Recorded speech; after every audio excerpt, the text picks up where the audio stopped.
Ẹ káàbọ̀ lẹ́ẹ̀kan sí Anything Data pẹ̀lú Ọlálékan.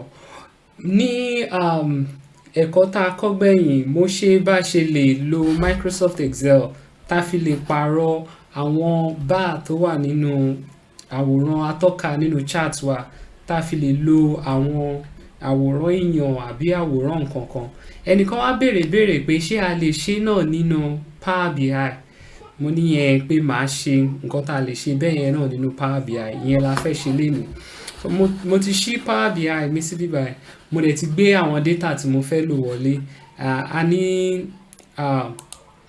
àwọn tábìlì mẹ́rin tá a ní nínú data tí mo gbé wọlé ní. Kí n tó wá bẹ̀rẹ̀ sí ní ṣe bí mo ṣe ṣe nínú Excel, a máa nílò láti lọ mú àwòrán atọ́ka tí ó máa gbà wá láyè láti lè lo àwọn àwòrán èèyàn, àwòrán oríṣiríṣi nǹkan tá a lè lò nínú àwọn chart wa.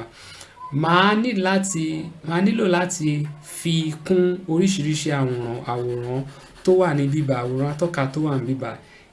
Màá wá sísàlẹ̀ ibi tí a ti rí àwọn dot mẹ́ta, màá lọ sí Get More Visuals. Ká tó lè wọ ibi báyìí, a máa nílò license fún Microsoft Power BI, torí pé ó máa ní pé ká sign in wọlé síbẹ̀ ká tó lè rí oríṣiríṣi àwọn àwòrán atọ́ka tá a tún lè fi kún gbogbo èyí tó máa ń bá Power BI wa. Torí mo mọ ìtí mo fẹ́, òun ni Infographic Designer. Mo ti search fún bíbá, mo ti ṣe àwárí ẹ̀ nínú bíbá, ó ti gbé jáde fún mi. Màá wá sọ pé mo fẹ́ Infographic Designer yẹn kó fi kún àwọn oríṣiríṣi àwòrán atọ́ka tó máa ń wà lójú Power BI tí bá ti ṣí. Màá wá síbí, màá sọ pé add, ìyẹn ni pé kó bá mi fi kún àwọn tó wà ńbẹ̀. So mo ti sọ pé add. Tẹ́ bá wo gbogbo ibi tí àwọn àwòrán atọ́ka lóríṣiríṣi yẹn wà, ó ti fi ẹyọ kan kún nísàlẹ̀ bíbá tá a pè ní Infographic Designer. Tí n bá fẹ́ lò, màá kọ́kọ́ lọ síbẹ̀, màá mú òun lélẹ̀ báyìí. Ẹ jẹ́ kí n fẹ́ díẹ̀ sí i. Màá wá lọ máa mú àwọn column tí mo fẹ́ gbé sínú bẹ̀, màá lọ fi sínú ẹ̀. Ẹ jẹ́ ká lo ìtòsọ pé sales data yìí. Màá wá lọ mú oríṣiríṣi pizza. Màá fẹ́ like yẹn, màá fẹ́ nífẹ̀ẹ́ sí yẹn láti lè fi oríṣiríṣi pizza sínú àwòrán atọ́ka yẹn. So màá gbé oríṣiríṣi pizza tó wà ńbẹ̀ yẹn sí under category. Mo wá fẹ́ lọ mú sales amount sí inú measure mi bíbá kí n lè tiẹ̀ fi rí àwòrán atọ́ka.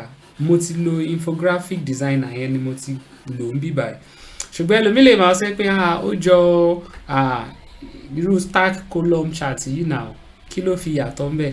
Tẹ́ bá wo inú àwòrán ìdàdà ní bíbá, a rí nǹkan tó sọ pé edit mark. Edit mark yẹn ni mo máa select. Tí n bá ti wá tẹ̀ sórí edit mark yẹn, ẹ rí pé ó ti gbé Mark Designer jáde fún mi. Ẹ jẹ́ kí n fẹ̀ síta. Ó ti gbé Mark Designer jáde fún mi. Níbi Mark Designer yẹn, ó ń sọ fún mi pé shape 01 ni mo wà ń bíbá.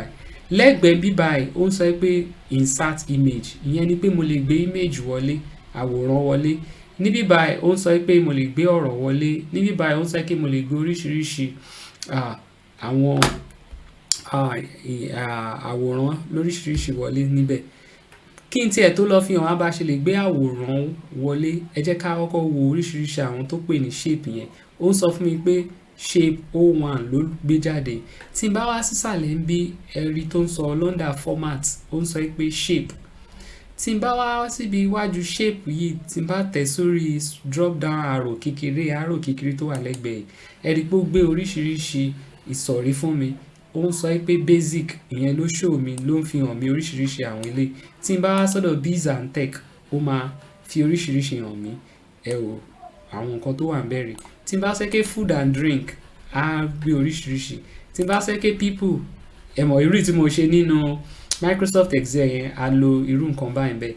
Tí n bá sọ pé transportation, bóyá mò ń ṣe àyànnà data tó ní ṣe pẹ̀lú àwọn oríṣiríṣi ẹ̀rọ bàálù ní o, ọkọ̀ ní o àbí kẹ̀kẹ́ ni, mo lè fi yẹn ṣe àwọn àwòrán atọ́ka mi. Ẹ jẹ́ kí n kàn lọ mú nǹkan kí n kàn fi kọ́kọ́ lo eléyìí ká tó lọ gbé àwòrán wọlé. Ká wá sọ pé pizza là ń sọ̀rọ̀ ń pa àbí ẹ jẹ́ kí n lọ sọ́ndà oúnjẹ àti ọtí. Ká wá sọ pé ń bíbà yìí o mo wá fẹ́ wò pé ẹ jẹ́ kí n mú ìkan lára ó dẹ̀ pé lè jọ pizza pé òun ni mo fẹ́ lò hot dog ó sì súnmọ́ náà. Bí mo ṣe mú yẹn ẹ wá wò ó sìn ẹ rí pé ó ti pààrọ̀ àwọn àwòrán tó wà ńbẹ̀ kúrò ní ìtójọ àwòrán onígun mẹ́rin rectangle ó ti pààrọ̀ ẹ̀ sí irú pizza irú hot dog tá pààrọ̀ ẹ̀ sí fún mi. Ká wá sọ pé mi ò fẹ́ ilé wípé delete nìyẹn pé mo ti yọ kúrò. Ká wá sọ pé mo wá fẹ́ àwòrán tí mo fẹ́ gbé wọlé fúnra mi màá wá síbi tí image wà.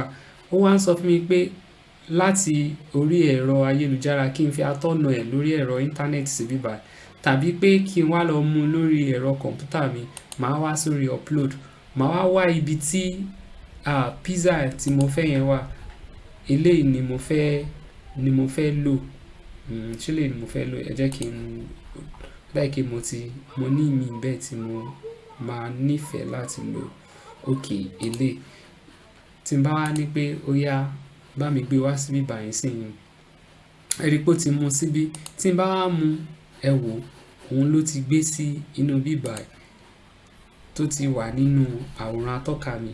Tó bá yẹ pé àwòrán mo tún fẹ́ pààrọ̀ ẹ̀ náà máa tún wá sí bíbá tí n bá tún wá wò pé mi ò fẹ́ títí pizza yìí mọ́ kí n tún yọ kúrò kí n wá sọ ibi àwọn shapes kí n tún dá padà sí pé bóyá eléyìí ni mo fẹ́ o tí n bá tún mú báyìí ẹ wò rí kí mo ti pààrọ̀ ẹ̀ kí n tún wá síbi shape yẹn ẹ jẹ́ á wo ìta lò nínú Microsoft Excel a lo people àbí ká wá sọ pé mo fẹ́ lo bóyá àwòrán èèyàn fi ṣe bí chart yẹn ṣe ga sí ṣẹ́rí ṣùgbọ́n nínú nǹkan tá à ń ṣe àwòrán pizza yẹn ló dáa jù fún ẹ jẹ́ kí n yọ méjèèjì kúrò kí n wá lọ mú pizza yẹn padà.